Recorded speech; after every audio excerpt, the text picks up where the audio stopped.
الحمدللہ ATC court سے بھی آج 2 بیلیں منظور ہوئی ہیں. یوسف وحید صاحب موجود ہیں. جی یوسف صاحب بتائیں.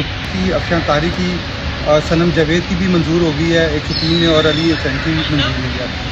کتنی خواتین ہیں جو اب وہ ہو جائیں گی؟ الحمدللہ یہ میں تو کریڈٹ دیتا ہوں الوی صاحب کو بھی، انصاف لوئرز فورم کے وکلا کو، جو ڈے فرسٹ سے الحمدللہ کام کر رہے ہیں لیڈی ورکرز کے لیے بھی اور اپنے ورکرز کے لیے بھی. یہ جو فرسٹ بیل پٹیشن فائل کی گئی تھی الوی صاحب کی طرف سے، اس میں ہم سرخرو ہوئے ہیں. اور اس کے بعد جو ہماری لیڈی ورکرز ہیں، ارونہ نعیم شیخ ہیں، اس میں سمیہ اسد ہیں، طیبہ راجہ ہیں، صنم جاوید ہیں.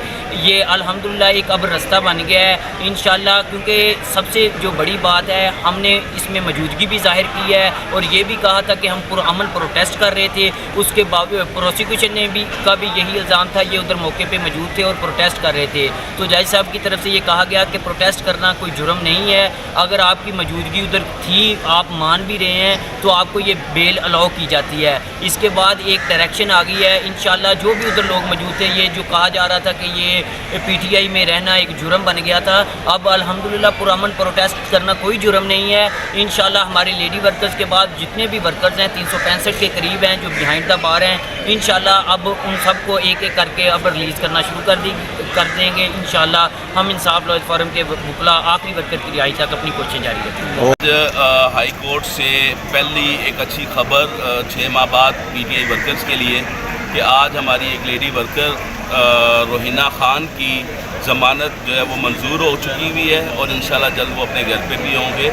یہ روحینہ خان وہ خاتون ہے جس نے والنٹری اریسٹ دیا تھا 27 جون کو پولیس کو، لیکن اس کو پولیس نے والنٹری اریسٹ کے باوجود بھی سیکشن 54 کے تحت پکڑا تھا. ان کی بیل 2 مرتبہ ATC کورٹ سے خارج ہو چکی ہوئی تھی.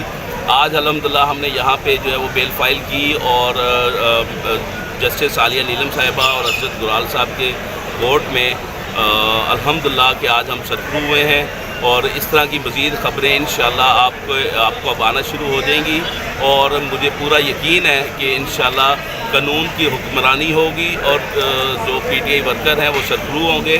اسی کے ساتھ ساتھ میں آپ کو یہ بھی بتانا چاہتا ہوں کہ جو چلان کے متعلق جو خبریں چل رہی ہیں، انشاءاللہ اگر چلان جو ہے وہ سبمٹ ہو جاتا ہے اور پروسیکیوشن اگر ذرا سی بھی قانون کی پاسداری کرتے ہوئے اسے سموتھ پروسیس کو اگر کنٹینیو کرتی ہیں تو انشاءاللہ کوئی بھی PTI ورکر جو ہے اس میں سزا کسی بھی PTI ورکر کو نہیں ہوگی، کیونکہ اس کے جو سزا کے چانسز ہیں وہ نہ ہونے کے برابر ہیں.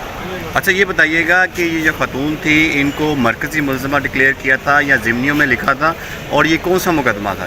یہ FIR میں نومینیٹڈ تو نہیں تھی، بٹ ان کا جو رول جو ہے وہ مرکزی ملزمہ والا ہی رول تھا.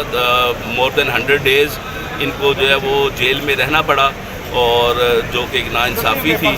اور اگر کوئی بھی لوگ جو ہے یہ آپ کے لیے بتاتا ہوں کہ 100 سے زیادہ دن جو ہے وہ مرکزی ملزمہ کا کردار دیا گیا تو یہ جیل میں تھی. اچھا سر یہ بتائیے گا کہ جس طرح آپ کہہ رہے ہیں کہ یہ مرکزی ملزمہ نہیں تھی، مقدمے میں ان کا نام نہیں تھا، تو خدیجہ شاہ کے کیس میں بھی اس کا نام بھی نہیں ہے FIR میں، مگر جو 161 کا بیان ہے اس میں ہے جو SHO نے دیا ہے. تو کیا خدیجہ صاحب کی بیل ہو سکتی ہے؟